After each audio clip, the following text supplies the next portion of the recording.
अरे जिंदगी का ही भरोसा नहीं, शाम तक जियोगे कि नहीं जियोगे, क्या ज्ञान की बात है। लाइफ में बहुत ऊंचे कहाँ जाओगे, पटक दिए जाओगे ऊंचे से।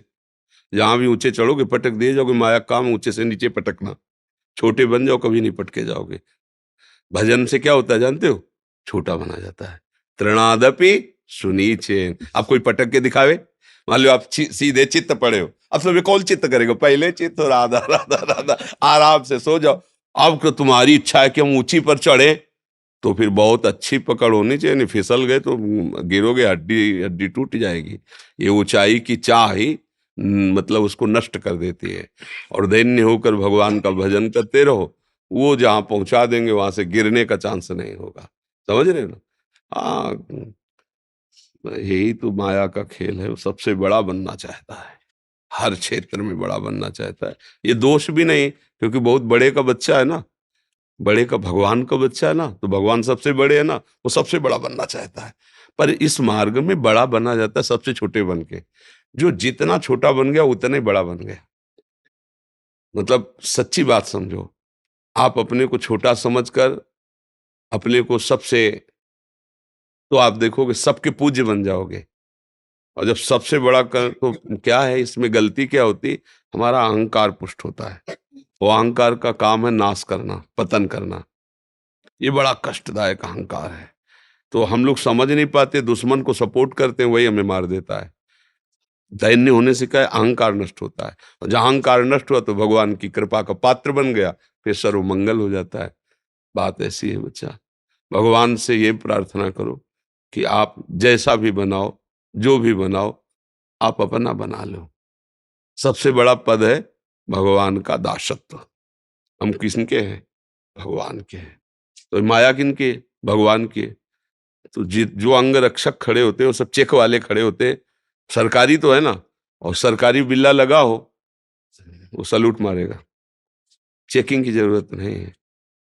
उसके साथ जो उसकी भी चेकिंग की जरूरत नहीं, वो एक, बस इतना कहने की जरूरत है। ये बात है। हाँ, पर उसका जहां जिससे मिलने जा रहा है, अंगरक्षक को पता है कि हाँ बहुत मिलता जुलता बैठता है, तब कहने मात्र से नहीं होगा। ऐसे ही जब आप भगवान से मिलते जुलते हो, तो माया फिर चेकिंग बंद कर देगी। आप फिर आप जिनको चाहो ले जा सकते हो। संत जनों के पास जो जुड़ते हैं ना, संत जन डिब्बा हैं, अगर कनेक्शन हटा दो तो डिब्बा चलेगा क्या। इंजन है आचार्य भगवान, पर इंजन में इतने लोग नहीं पार होते जितने डिब्बा में पार हो जाते हैं। इंजन में दो चार लोग बैठते होंगे, और डिब्बा में सैकड़ों बैठते हैं, और पावर डिब्बा में बिल्कुल कुछ नहीं है। अगर कनेक्शन इंजन से कर तो वही खड़ा रहेगा, नहीं खड़ा रहे। लेकिन इंजन से ज्यादा लोगों को वो यात्रा तय कराता है डिब्बा। और डिब्बा का प्रधान कार्य क्या होता है, इंजन से कनेक्शन बनाए रखना। इंजन है भगवान, और हम सब है डिब्बा, है ना। और जब उनसे कनेक्शन है तो पार हो गए। अगर उनसे कनेक्शन नहीं तो वहीं खड़े रहोगे, जहां से कनेक्शन हटा वहीं खड़े हो। तो अब हम लोग लौकिक उन्नति की तरफ दृष्टि रखते हैं। तो लौकिक उन्नति का परिणाम अंतिम बताओ, अंतिम परिणाम लौकिक उन्नति। सिकंदर जैसा बादशाह जब जा रहा था, तो उसने यही कहा था, जब शरीर पूरा हो तो मेरे हाथ ऐसे खोल लेना।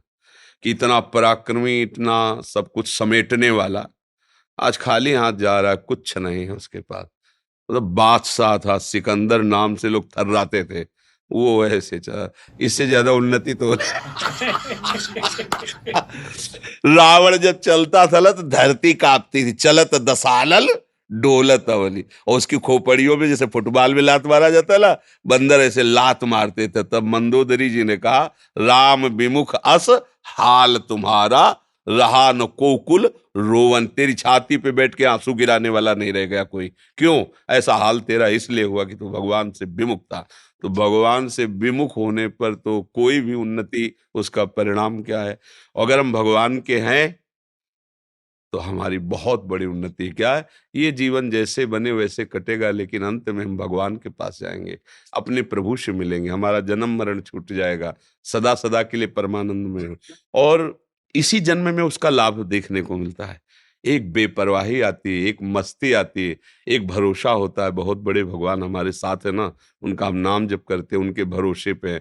और आज तक भगवान ने कभी किसी का भरोसा नहीं तोड़ा। आश्चर्य में उसके जीवन में घटनाएं घटने लगती जो भगवान का भरोसा कर लेता है।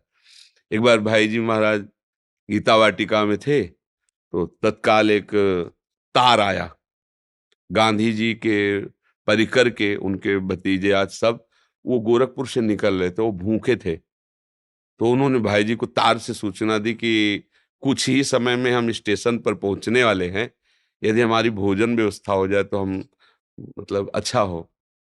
भाई जी के पास तार पे भाई जी ने कहा कि 2500 लोगों का भोजन तत्काल, और भाई जी बड़े अकिंचन भाव से रहते थे।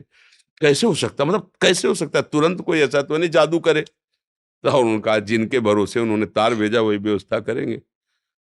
चर्चा हो रही थी कि एक खड़खड़ा में सब बड़े-बड़े पात्रों में खीर, पुआ और सब लदा हुआ आया। बोले भाई जी, किसी का नाम लिया सेठ का, उनके आज संत सेवा थी, तो उनका पहले गीता वाटिका भेजो। तो पहले-पहले ये सब आया है। बोले कितने आदमियों का है? बोले कि लगभग 50 आदमियों का है। बोले यही खड़खड़ ले चलो, स्टेशन ले चलो। वो उतरे बाद में भोजन वहां पहले पहुंच गया। ये क्या है? भगवान का भरोसा। उधर से मांग आ रही है, इधर से वो भेज रहे हैं, अपने निमित्त मात्र हैं। अगर अपने ऊपर भार लेंगे तो चिंतित ही रहेंगे, और उनके ऊपर भार दे देंगे तो योगक्षेमम वहाम में हम वो वहन कर लेते हैं।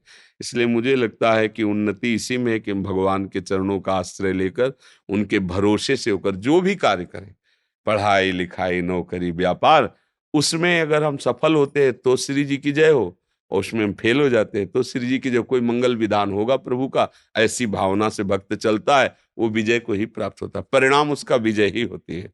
जैसे महाभारत में देखो, कौरवों का नक्शा है और बन बन भटकना पड़ रहा है इन महारथियों को।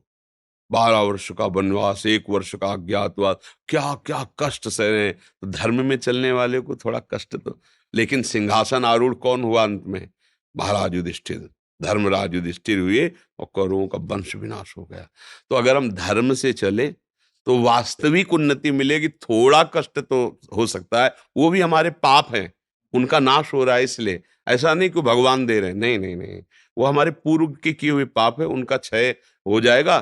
तो हमारे जो वर्तमान के पुण्य हैं, सुकृत हैं, वो हमें मंगलमय कर देंगे। तो इसलिए बच्चा, उन्नति तो भगवान के चरणों में समर्पित होने पर है। हमारी दृष्टि में लौकिक उन्नति कोई उन्नति नहीं है। यदि भगवान से सत्यता में हमारा जुड़ाव हो गया है, तो कोई जाने न जाने, विश्वात्मा भगवान तो जान रहे हैं ना। अगर भगवान से संबंध नहीं, संसार सब जान रहा है, तो इसकी ऐसी दशा है, ये 1 मिनट सिंहासन में रख के आपको पूजेगा, दूसरे मिनट नाली में फेंक देगा। संसार का स्वरूप है? उसकी तो दृष्टि है नहीं, वो जैसा सुनता है, जैसा देखता है, वैसे ही करता है। तो वास्तविक है कि हम भगवान की शरण में वो उन्नति जब देंगे, वो स्थायी होगी। तो हमें लगता है भगवान का भजन ही सबसे बड़ी उन्नति है।